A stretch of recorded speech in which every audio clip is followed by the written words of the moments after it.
Hi guys, welcome back to your weekly dose of life-work balance. In today's video, I'll shed some light on sleep cycles and stages, always very confusing for my clients, and I'll share tips to improve the quality of your sleep.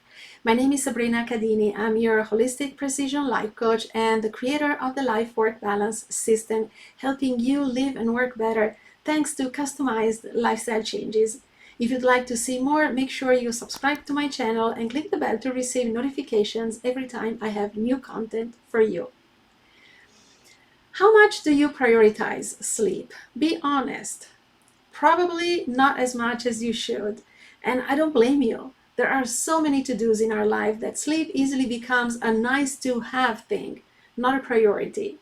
But sleep should be on top of our to-do list as it's involved in many restorative and regenerative processes in our body, and it's ultimately the tool to let you complete those tasks and projects in the day successfully. You are more alert, more focused, sharper, and more creative. So if you think that sleep is just a waste of time because it takes you about 1/3 of your life, think again. What happens to your phone when you don't recharge it? It stops working. And the same happens to us when we don't recharge by sleeping. Even though an average of 6-8 hours of sleep is beneficial, not everyone needs the same number of hours. And there's nothing wrong with waking up occasionally at night, but according to Chris Winter, author of the book Sleep Solution, the goal would be to spend about 85% of the time you're in bed sleeping. Sleep duration is certainly important, but sleep quality is equally important. When we're able to go through our sleep cycle, composed of 4 separate stages, multiple times, we can be sure we got high quality rest. If you are confused by stages and cycles, no worries, I'm here to help. A good night's sleep is made up of 4 to 6 rounds of sleep cycles. Each sleep cycle lasts about 90 minutes, and it includes 4 sleep stages characterized by different brain activity. Interestingly, sleep cycles change in duration as the night progresses. The first sleep cycle is often the shortest, between 70 and 100 minutes. But cycles after that tend to range between 90 minutes and 2 hours. Not only that, but also the composition of each cycle, meaning how long is each sleep stage in a cycle, changes as the night goes along. Why can't we be precise with these numbers? Well, because sleep cycles vary from person to person and from night to night. They're based on different factors like age, sleep patterns, and habits. And this is referred to as sleep architecture, how you sleep through the various cycles and stages. Okay, now that we know what a sleep cycle is, let's go through the 4 stages in a cycle. In episode 19 of this video series, I talked about chronobiology, and I'll link the video here in case you missed it. I mentioned how we are influenced by light and darkness for our sleep-wake cycle. So when the evening comes and the brain detects that darkness is approaching, our brain tells our body to release chemicals that prepare us for sleep.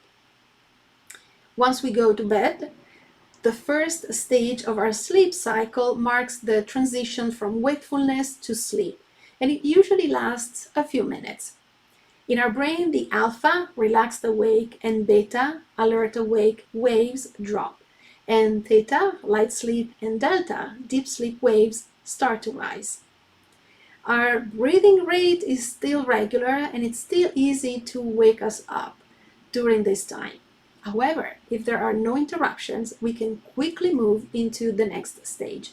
Keep in mind that this stage will be even quicker later in the night when we go through all the stages again. Stage 2 lasts about 10 to 25 minutes. Our body drops its temperature as part of the circadian process, enters a state of deep relaxation, and slows down breathing and heart rate. Eye movement stops, and our brain starts producing theta waves. During this time, there are periodic bursts of brainwave activity, also called spindles, that are thought to be responsible for transferring memories from the prior day from the hippocampus which is related to our short-term storage of information to a long-term storage area in the brain. So fascinating. As the night progresses, stage 2 will last longer and longer, and we usually spend about half our sleep time in this stage. For this reason, if we don't go over stage 2 sleep, we won't feel rested at the day after. Stage 3 is also known as deep sleep, and it's pretty difficult to wake us up during this time. If we do, we'll probably feel disoriented for a few minutes. Our muscle tone, heart rate, and breathing rate decrease even more, while our body relaxes even further. Our brain activity enters the delta wave phase or slow wave sleep.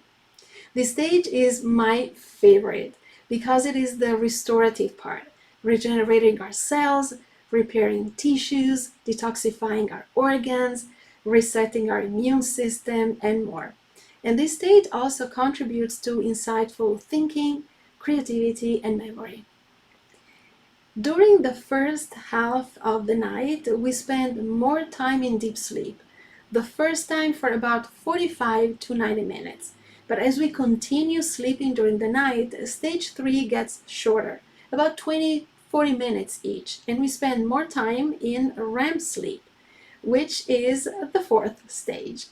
During Rem sleep, our brain activity increases, reaching levels that are very similar to when we are awake, with beta and alpha waves. Our skeletal muscles are atonic, meaning without movement. It's like we are temporarily paralyzed, except for the muscles supporting circulation and breathing. Our breathing becomes more irregular, and our heart rate increases while our eyes move quickly from side to side, hence the name of this stage, rapid eye movement. The REM sleep stage is very important for memory, learning, and creativity. Even though we dream during other sleep stages, you may experience both intense, vivid dreams and improved memory of those dreams during REM sleep. And this happens because of our brain's activity. As far as the duration, stage 4 or REM sleep usually activates after about 90 minutes of sleep, and as the night goes on, REM stages get longer. The first REM stage only lasts about 10 minutes, but later stages can reach an hour. And REM stages make up around 25% of our sleep. So as you can see, sleep cycles and stages are a critical part of our physiology to keep our body and mind sharp and stay healthy. If we sacrifice sleep for other things that we deem important, we'll feel the negative consequences, not only the next day, with tiredness, brain fog, poor concentration, memory problems, etc., but with health issues in the long run. Another key factor is hormonal balance regulated by sleep. For example, sleep helps increase levels of growth hormone and decrease overproduction of cortisol, which is tied to stress. Also, your hunger hormones are influenced. Leptin makes you feel full, and ghrelin signals hunger. When you are sleep deprived, leptin decreases and ghrelin increases, leading to cravings and weight gain. The American Sleep Association states that each sleep stage serves a unique role in brain and body restoration, as it affects almost every form of tissue and organ in the body, from metabolism, immune system, mood, and disease protection to the brain, heart, and lungs. There are many studies that have demonstrated that depriving people of specific sleep stages of the sleep cycle has an adverse effect on body and brain functions. So keep that in mind. Time for tips. In addition to the ones I shared in previous videos of this series related to the rest pillar, and I'll link all of them in the info box below, here are some others that I hope will help you improve the quality of your sleep. Tip number 1, optimize your sleeping environment. I talked about the 3 key areas, temperature, light, and noise for your bedroom in episode 7. And you may also want to pay attention to your mattress, pillow, and sheets. Your mattress should be firm enough to support your back and sleep position, whether you are a side, a back, or stomach sleeper, but soft enough to fit the shape of your body. If possible, test a mattress for several weeks to make sure it is the right one. For pillows, if you suffer from neck and shoulder pain, you should get a pillow with an orthopedic shape. If you tend to snore, get a high loft pillow to keep your head upright. And last, bed sheets can also have a major impact on your comfort and sleep quality. So choose organic cotton or bamboo that are naturally breathable. And the material also keeps you dry if you live in humid environments. Tip number 2, reduce or eliminate daytime naps. I know, power naps can be helpful for your long and busy days, but your sleep can be negatively affected as you disrupt your internal clock. So if you really need to take naps, make sure they don't last more than 20-30 minutes so you avoid entering the deep sleep phase. And tip number 3, limit supplements and sleep aids. I understand you may experience difficult times. Maybe you are more stressed than usual, and occasional help from prescription drugs, over-the-counter medications, or supplements such as melatonin is fine. But if this becomes a habit because you suffer from insomnia, you're doing yourself more harm than good. Melatonin in particular is typically used for short cases like jet lag, not as a long-term solution. So you need to dig deeper and address those underlying causes so that you can go back to your natural sleep patterns. The primary benefit of most sleep aids is that they induce drowsiness to help you fall asleep or stay asleep through the night.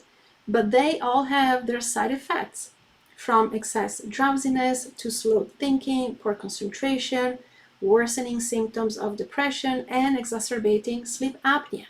And they can also become habit-forming. And worst of all, they can affect sleep architecture, increasing or decreasing certain stages. And you don't want to do that. If you have watched this video series for a while, you know that good sleep is very often related to good lifestyle habits. So make sure you take good care of yourself and you will improve the quality of your sleep. However, if there are other issues, always talk with your doctor to find solutions, and possibly without having to take medications. If you always struggle to sleep and you're healthy, you might consider working with me. Regenerate Your Lifestyle goes beyond traditional coaching by looking at your unique genetic profile. With a simple DNA test that you can take at home, you will receive precious insights about your sleep chronotype, your ideal diet, nutrient needs, the best fitness program, and how you respond to stress, so that you can optimize yourself on all fronts. The reason why you can't sleep well in the night might be caused by the wrong habits. And with this information in our hands, I can help you achieve better results faster. No more guesswork. You know which strategies work specifically for you. You can find more information about the program in the info box below, and you can always schedule a complimentary clarity call with me to discuss more in detail and see if this is the best solution for you before you make a decision. I will see you in episode 26 of your weekly dose of life-work balance next week, where we will go back to the reframe pillar, and I'll share everything about burnout to help you recognize it before it's too late and to prevent it in the first place.